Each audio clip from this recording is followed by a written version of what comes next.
Everybody, it's me, Stephanie Nietzsche, and for those of you who do not know me, I write contemporary women's fiction.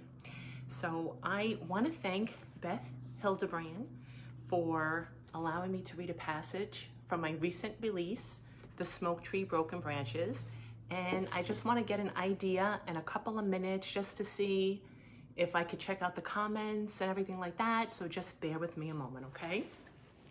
And if you just joined us, hi, it's me, Stephanie Nietzsche. I just want to do a little test here.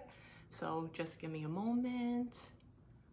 Just want to make sure I can view everything also from my laptop. I want to be able to get the comments just in case. It is almost time to start. And okay, so unfortunately, I do not see any comments, but I do see people are here. So I just want to say hi and thank you for joining. Oh, somebody sent a heart, but I don't know why. I can't see who it is. Let me see if there is a way. That's not doing it. Okay, let's see if that works. That may actually... It does say Suzanne is watching. Oh, there we go. Perfect. Hi, Beth. Tirza. Hey, nice to see you too. All right, great. I'm glad the comments are working because usually I have that trouble myself getting the comments up. Even when I go on my own page, I have a problem sometimes finding the comments. So that's great. Okay, so let's begin because it is 7 o'clock. And Beth, thank you again for allowing me to read a passage from my recent release, Smoke Tree Broken Branches. Okay, I hope you enjoy. This, by the way, is page 212. Never had Tora heard a peep through the thin wall that separated her from Jack's apartment. So when she went into the kitchen to make tea, the sound of music on the other side piqued her curiosity. Opening her apartment door, she peeked her head out and looked down towards his way. Nothing. Checking her pants pocket for her key, she stepped out into the hall and quietly shutting her door, she tiptoed over. Close enough to put her ear to Jack's door, she listened for people. Picking up a faint voice, possibly singing, she pressed her ear even closer. If anyone were to see her now, she would surely be embarrassed. Was this what she was reduced to? Spying on her neighbors to add some excitement to her humdrum life? He must have a date. The idea of Jack having a woman inside his apartment made her happy for him, but bothered her at the same time. A tinge of jealousy. They mutually agreed they were just friends, but Tora was innocently enjoying both his time and his attention. Just then, the door sprung open. Tora shrank back against the banister and rested her palms on it. Jack stood there in a pair of silky black lounge pants. I lost my part. Jack stood there in a pair of silky black lounge pants. I'm embarrassed for Tora right now. Tora made sure not to let her eyes dip. I'm sorry, I'm reading Suzanne's comment. I don't have sound. Guys, do you have sound? Does everybody have sound? Suzanne says she doesn't have any sound. Can somebody, yeah, I mean, I must have sound, right? Because Beth said I'm welcome, so I must have sound. Suzanne, it's gotta be on your end. Okay, let's get back to Jack stood there in a pair of silky black lounge pants. Tora made sure to not let her eyes dip. Jack held his arm up and leaned it on the doorframe. Jill was wrong. Jack was not covered in tattoos, only a few. Screwing up one eye, he asked, taking an evening stroll? Not getting out of this one, she thought, as her lips pressed together, struggling to keep her composure. Are you spying on me? He teased. Tora made a silly face. No. Come inside. I can't. Why? She didn't know why. Come on, he said, lowering his head. It's my birthday. Why didn't you mention that at lunch today? Happy birthday. Walking to him, she rose on her toes and kissed him on the cheek, then instantly chastised herself for doing that. Are you coming in? She looked down the hall toward her door, then back at Jack. Okay, just for a little bit. The lighting was subdued. I'm laughing at my own writing because I'm picturing it in my head. I just gotta say that this chapter was a lot of fun for me to write, and the character Jack, I just totally love. I mean, after a while he wrote himself, but I just love this character. Okay. Okay, she said, just for a little bit. The lighting was subdued and the music was quite low. So low, she wondered how she had heard it through the wall. If the doors were thin, so was the flimsy material that divided them. That caused her to worry about what he could hear from her end. Conversations with her guests, chats on the phone, or worse yet, the chat she had with herself. Disappearing, Jack returned with a glass of wine and handed it to her. First, Tora sat. Then Jack sat beside her. Do my tattoos bother you? He asked. No, not at all, she replied, wondering why he asked. He placed his glass down on the coffee table. I only have a couple. I got this one in prison, he explained, pointing to the plain black ink barbed wire on one arm. And this one, he said, pointing to the blue ink dots on his hand. The 4 dots represent the 4 walls, and the dot in the middle, that dot is me. To see the lost look in his eyes of this hardened face, Tora felt the urge to reach out and hug him. She didn't. This I got when I got out. Turning his chest towards her, he pointed to the mom banner displayed across a red heart on the left side of his chest. I lost my mom when I was locked up. Now, he said, running his fingers across the tattoo, she'll be with me forever. His voice, his story, and this being his birthday made her feel incredibly sad. Jack stood.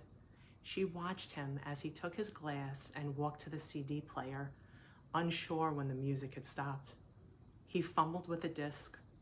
When the room filled with the soft sounds of a piano, Tora knew it was the ballad We've Got Tonight by Kenny Rogers and Sheena Easton. Closing his eyes, he began to rock back and forth. Jack had rhythm and looked like he would be a good dancer. Opening his eyes, he turned and stared at her from across the room.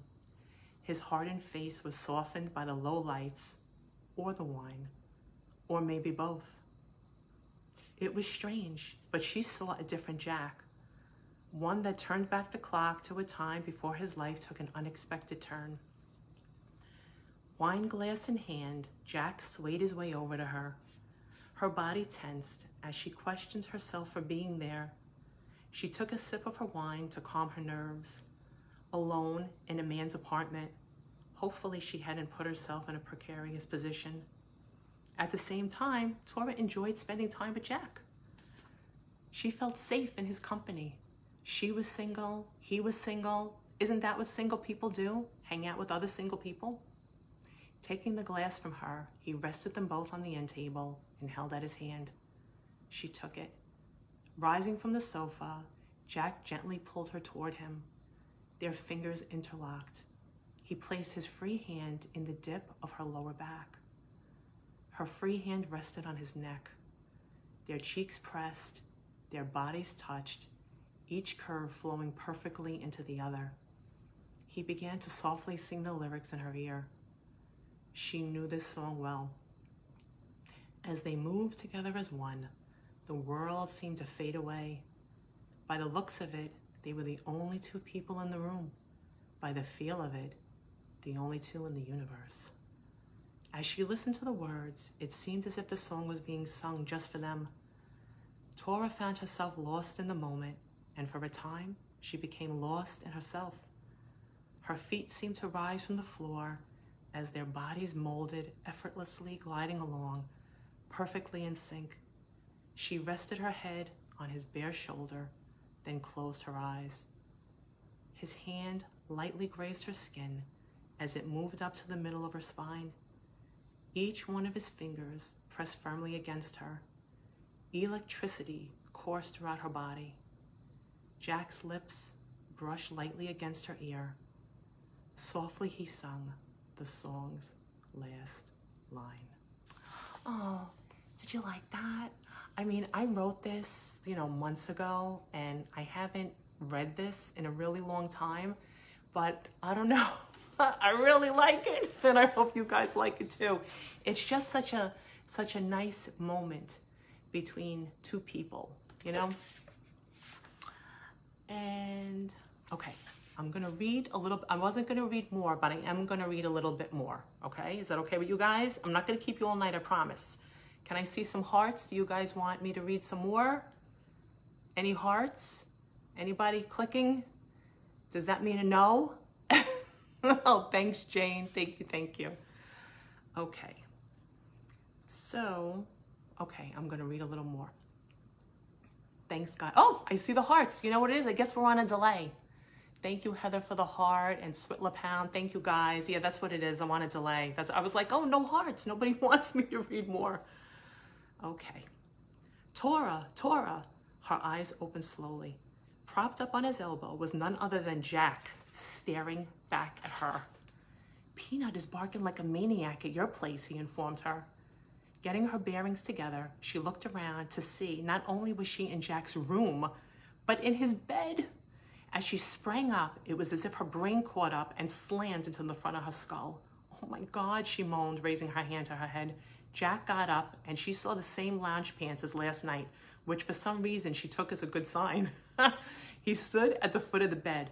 I heard knocking, so I looked out, he said. Scooting her way off to the side of the mattress, the cold tile under her bare feet shocked her body awake. Seeing her shoes beside the nightstand, she wiggled her feet into them. I think it's the vet. No, he can't see me like this. The fire escape came to mind. She could use that to get out of Jack's place and walk in through the front like she stepped out for coffee. Problem was, she had no coffee. I have to go, she moaned. That didn't sound like a moan, right? I have to go. Like, how do you moan that? I have to go. Let's just leave it like that. Teetering as if she were walking a tightrope to the door. Should I come with you? She looked at him and took a deep breath. No, she said on an exhale, then continued her tightrope walk to the front door. See you later, he asked, opening the door for her. Sure, she spoke quietly, then stepped her foot into the hall. It was Mateo. She shivered as he looked her way. His face dropped like a deflated balloon. With her hand on the knob, it slipped from her grip, and Jack stuck out his head. Hey, Doc, he said with a wave. All right, well, I guess I'll end it there. So you guys, I don't want to give too much away. I don't want any spoilers or anything like that, but I just want to say thank you so much. Thank you for listening. And this is my second book, my latest release, The Smoke Tree Broken Branches. I am doing something on Goodreads for every review. When I get up to 15, I am going to do a drawing. I'm going to do a giveaway, so that's fun and exciting. And again, I just wanted to say thank you, Beth. Thank you for letting me read a passage from my book. And thank you, everyone, for watching. And if I'm not mistaken, Beth, right? Are we doing a takeover on Monday? Will I be back on Monday? I just wanna make sure. Thank you, Jane. Jane said that was so great. Thank you, Jane. Thank you for listening, and thank you for watching, and thanks for commenting. And Tears of Road, I love it. It's so beautiful. Thank you. And Suzanne sent the heart face emoji. And Switla Pound, thank you. Absolutely beautiful. Heather Skinner heart. Guys, thank you. I just want to say thank you so much for watching. Thank you so much for listening. And I am pretty sure I am back here on Monday to do an author takeover. And there's Beth. Hi, Beth. She said, you rock, fantastic. Thank you. Thank you so much. And Beth says, yes, Monday author spotlight. All right, great. So I will be back here Monday. And let me just say hi to Robin. She said, you rock. And oh, thank you. Thank you, guys. I'm really feeling the love. I'm really feeling the love. And I would hope to see you guys on Monday. And any more information for my Goodreads giveaway or anything like that, please hop on my writer page. I will provide all of the links. And if anyone is interested in signed copies of my books with matching bookmarks and maybe some other goodies on the side, send me a DM. And I just want everybody to have a good night. And I love all the hearts I'm seeing, and I feel the love. And thank you guys. That was fantastic. I'm really ending my night on a great note. Oh my God, keep those hearts coming. I love them. Oh my God, I love them. I love them. Good night, everybody. Thank you.